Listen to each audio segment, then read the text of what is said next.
I'm going to be showing you guys everything you know about unlocking the Dark Aether Camo in the brand new Numa map in Vanguard. I'm going to show you what to do on low rounds, what to do on high rounds, how to get the 10 rapid kills, how to get the Covenant kills, how to get the boss kills, and all of this being done for one single weapon in one game, getting that gold camo each and every game you play. And then we're going to compare these strategies to other maps in Vanguard and talk about which one's faster. There are two different artifacts I'm going to recommend for this camo grind. On lower rounds while we're camping, we're going to be using Ring of Fire, but once we get to the higher rounds and we start training, we're going to switch over to Frost Blast. In this guide, we're only going to be talking about weapon XP for a little bit because unfortunately, as it stands, Warzone and Vanguard MP are so much faster for leveling up weapons than zombies. So if you want to max them out as quick as possible, do Warzone, and you also can play Vanguard MP. Playing Ship House 24/7 is a really fast way. If you do want to level them up in zombies, I'd recommend just going to round 10 on Numa and exfilling. It's going to be a lot slower than MP. Like, it's going to take double the amount of time, but if you only want to play zombies, that's unfortunately what you're going to have to do to max out the level rank. The very first thing you want to do once you load into the game is do the Rampage Inducer Easter egg. We're going to be shooting these lanterns outside of the map in the exact same order that I'm shooting them.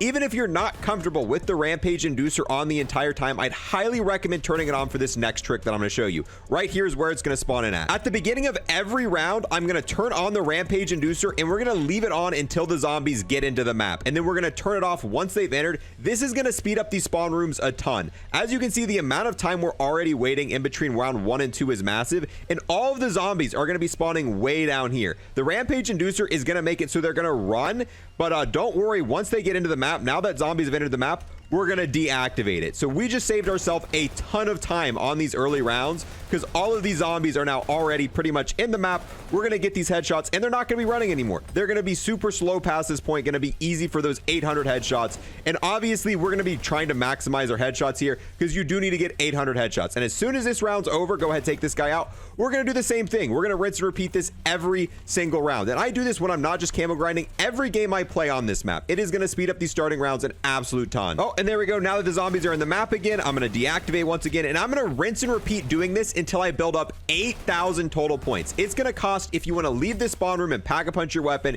you're going to have to build up 8,000 total points. And if the weapon you're using is good enough, allowing you to stay in the spawn room all the way until you gather 8,000 points, that's what I'm going to recommend you do. Now that we've got over 8,000 points, we're going to leave spawn and pack a punch your weapon. We are not going to open this door. We are going to need that for camping later on. So instead, we're going to open this debris right here. Then we're going to buy our free jug. This isn't going to take away any of our points. We're not going to buy a higher tier because, like I said, our goal is to go ahead and pack a punch our weapon. We're also not going to be opening this door right here. Instead, we're going to be going via pack a punch this room. Both those doors that we left closed because that is probably the easiest camping spot on this map while grinding for weapon camos.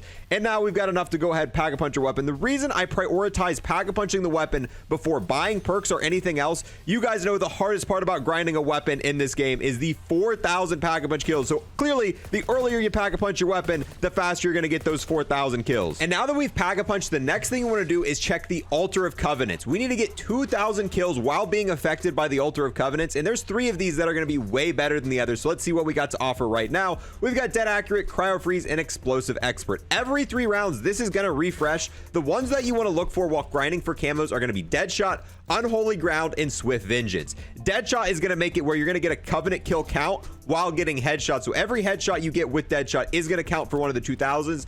Unholy Ground is going to make it where you're doing more damage while standing still, and every kill you get while not moving is going to count for that 2000. Swift Vengeance is going to make it while you're moving and getting kills, those are going to count for your Covenant kills, and you're going to be doing more damage. So for early rounds while we're camping, Unholy Ground is going to be great because it's going to count for the Covenant kills, and it's going to make it easier on us because we're going to be doing more damage. On higher rounds, we're going to want Swift Vengeance because we're going to be training and we're going to be shooting zombies, doing more damage while we're running. Quick little important side note, this door across from the Altar of Covenants, this is the other side of the door that I told you not to open. So after you check the Covenant machine, try not to go through this area right here. Walk all the way back around. Now that we've waited 3 more rounds, let's go ahead, check again. There's Deadshot, so we'll take that. And since none of the other Covenants we need spawned in, we're going to spend the rest of our hearts leveling up Ring of Fire because that's going to help out a ton. Now on these earlier rounds, while you're just going through the round, we're going to sit back in here. All the zombies are going to come in front of you, and you're going to be able able to walk back slowly. Just make sure you got both these two doors closed. And this strategy actually works really well for pretty much all guns. We've tried this even with the weaker guns, and I was staying in here till round 25 with no issues. The only exception are gonna be the sniper rifles. The sniper rifles are going to ultimately end up struggling in this strategy. If you are trying to get camos for a sniper rifle and you're playing this map, I'd recommend just switching to our next strategy, the training one that we're going to show off later in this video. Don't even bother trying to use the sniper in here. But for any full auto or semi-auto weapon, you should be more than fine just chilling in this little area. Now, past this point, what you want to start doing is grinding points, and with these points, you want to upgrade your weapons, max out your perks, buy armor, all that kind of stuff, and you want to stay here until things start getting a little bit too dicey. I can't give you an exact round of when that's going to happen, because obviously different weapons don't perform the same. On higher rounds, some weapons are going to be fine, whereas others are going to fall off a little bit quickly. But once you start having some close calls in this area is when you want to move to the training strategy. Now, another side note that's really helpful for this grind, there's a trick that allows you to speed reload your gun. You can see that we're reloading right now. If you start reloading your weapon and you pause, you wait a few seconds, the animation is going to continue. So as soon as we finish pausing, we can immediately start shooting again. So look at our ammo. We've got 260 bullets. Start the reloading process. We're going to pause, give it a few seconds. This is going to be more helpful for LMGs, but especially when you're cornered back in a spot like this, if you ever need to reload and you think it's going to, get down because you can't reload quick enough, just as you're backing up, start the reload process, pause, unpause, and you'll be ready to start shooting again. That is going to help you so much in this strategy. That's not going to work in co-op. You can't pause in co-op, so it's only going to be helpful for solo players, but on co-op, your buddy can cover you while you're reloading. Also, if you see monkey bombs and decoys on the ground, I'd pick those up, preferably decoys. Decoys are better than the monkey bombs.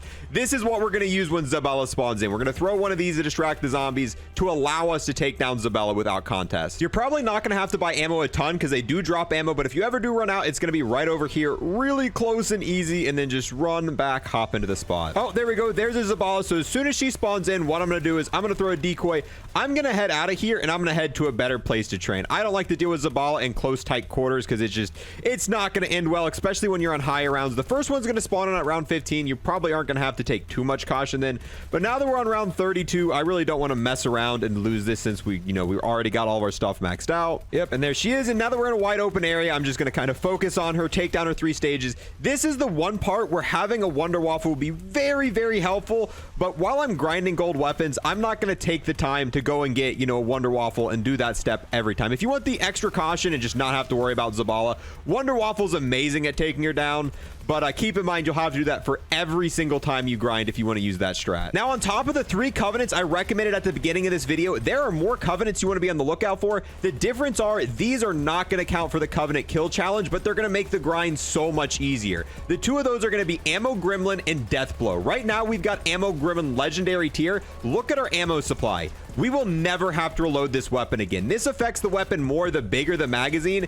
and since we've got a 300 round mag, legitimately it's filling the ammo as fast as we're shooting it. So keep a lookout for Ammo Gremlin and Death Blow. It's going to make the camo grind easier, but try to prioritize the 3 that I listed at the beginning of the video first, because you actually need those 3 specifically for a camo challenge. Okay, yeah, so it's around 44. Things are getting a little bit too dicey for me. You might have to do this earlier depending on what weapon you're using, but around 44, it's about time for us to go train. We have currently got 2,500 kills, so we're about 60% of the way done with the Pack-a-Punch kills. You could either restart and set back up, but usually I think it's going to be faster to just kind of train in this area. This is a really simple place to train. Don't do what I'm doing right here because it's terrible, but if you haven't already switched to Frost Blast, now is the time you'd want to do. I switched to it a little bit while I was camping there because Frost Blast is really good for taking down the gunner dudes, if we can find one here. This is also where the Swift Vengeance Covenant is going to be super helpful, because now you're going to be doing more damage while you're moving. So if you're moving and shooting like this, walking backwards, one, you're gonna be doing more damage, and it's gonna count for the covenant kill. But I mean, training in this area is super simple. I usually run around this little loop, and once I get down here, shoot zombies in the face. And 55 is the health cap in this game, and you can see at 44 we're still doing a decent job at taking them down. The coolest part about training right here is it's super simple to buy armor. You got the armor station right there. Oh, there we go. There's a gunner dude. As soon as you see one of them, just activate Frost Blast, and boop, gone. Something that used to be fairly hard with the camo grind in Vanguard was the 10 rapid kills. However, with with round base, with how many zombies spawn in and how quickly they spawn in, once you get to these higher rounds, you're going to easily be able to get it. And if you are struggling, try to use Ring of Fire, try to use decoys, getting those 10 rapid kills really quickly. And if that's not working, just load into a brand new game on a very low round, wait for 10 zombies to spawn in, and you should be able to just get them all and just rinse and repeat that. However, for the most part, if you're going to these higher rounds, you're pretty much going to see this camo challenge complete itself. If you plan on doing all of the camo challenges in one single game, it's going to take you about 57 to 60 rounds to do it. We're currently at 4,060 kills. I don't know how many of those have been when we're pack-a-punched. Obviously, we probably got a few with monkey bombs, and we got a few before, but we're only 100 away if that was the case. So this is about the time. Zombies are on health cap now, so we're killing zombies about this quickly. This is one of the better weapons, but even some of the lower tier weapons, you're going to manage to get it done. It's just some of the worst weapons are just going to take a little bit longer, but yeah, you can easily get one entire weapon done each and every game as long as it's maxed out in rank. Now, another camo challenge you're going to be required to do is getting 100 of the boom shriekers. However, since those are essentially the dog rounds in this, you'll get all 100 of those without worrying about it. However, the gunner zombies going to round 57, I have not got the 20 required. You can do this Cipher Easter egg step right here, which I am going to leave a bunny Easter egg guide which shows you how to do this specific step right here. This is going to spawn in quite a few, and if you fail this, obviously you need the Wunderwaffle to beat this, but I'm not worried about beating it. I'm only doing this step to spawn in these dudes. We got to get total 20 of these. I've probably got about 10 or 11 going to round 57, but if we just use Frost Blast, activate this step, there we go. We've already managed to take down 2 of them. Unfortunately, we'll be able to take 1 more down with Frost Blast, but you've only got to do this a few times, fail it, and all you got to do to be able to do this again is wait till the next round. So once we fail this, if we go to round 58, we'll be able to start the same thing again. And yeah, here's another one. Unfortunately, it's round 57, so without Frost Blast, I am going to struggle to take this down. But if you start doing this on lower rounds, you'll easily be able to take them down with just your weapon without having to have Frost Blast. And the strategy that we just showed is pretty much going to work for every single weapon in the game. Some faster than others. The better the weapon, the quicker it's going to go. But that's how it normally is with camo grinding. The only exception to this rule being the knife and the rocket launchers. I do have a dedicated guide for the knife linked below. The rocket launchers are going to be different, but they're a lot easier. Once you get the right set of covenants on your rocket launcher, you're going to be doing more damage, getting a ton of ammo back, and you're really not going to be able to down yourself with it. It's probably the most broken strat in Vanguard Zombies right now. Those covenants are going to be critical expertise, death blow, and explosive expert. And it's almost going to be like in Cold War with the M79, but even better. This allows you to do double rocket damage. You're not going to take damage to yourself. And every time you shoot the rocket, there's a chance it's going to count for a headshot. And when it does, it's automatically going to refill your magazine, so you can kind of just sit and spam. I use this strategy to go to round 100 plus using the MK11 rocket launcher, and it was the easiest time I've ever had going to round 100 before. It by far beats anything in Cold War. If you think the Cold War M79 is easy, the rocket launchers in this game built with the right covenants is straight up easy mode. But besides the switch up of the covenants, the rocket launcher has the same requirements as everything else. So for the rocket launchers, get a different set of covenants, but kind of follow the rest of the guide in terms of the kills and stuff. Now, another issue a lot of people have with this camo grind is the survivalist categories. For some weapons, people have issues with it tracking, and this reads off: in zombies, get 2,000 kills with 7 attachments equipped. This does work for every weapon in the game. However, some attachments are actually glitched out. So if you've been getting a bunch of kills and you're not getting any progress for survivalists, just start messing around with attachments. I wish I had a better solution for this, but what I do right now is if I'm getting kills and it's not counting, I just swap to a different attachment. I swap them around a little bit, go in game, get a kill, back out, see if it counted. If it didn't, switch some more attachments. There's just certain bugs on some attachments that make it so it don't count for the kills, and it's been being worked on. They've said they've patched this multiple times, but none of the patches have actually fixed all of the issues quite yet. Let's go over the actual weapons you have to do and what weapon categories you can completely skip out on to unlock the Plague Diamond and the Dark Aether Camo. So just like Cold War, you only have to do the exact amount of weapons that were in that class category at launch, and the DLC weapons count. So there were 7 ARs at the launch of Vanguard, and you can either do the DLC weapons or completely skip them. So if we wanted to, we could do all 3 of these DLC weapons, and that would count for 3 out of the 7. So you can even skip some of the base 1 weapons.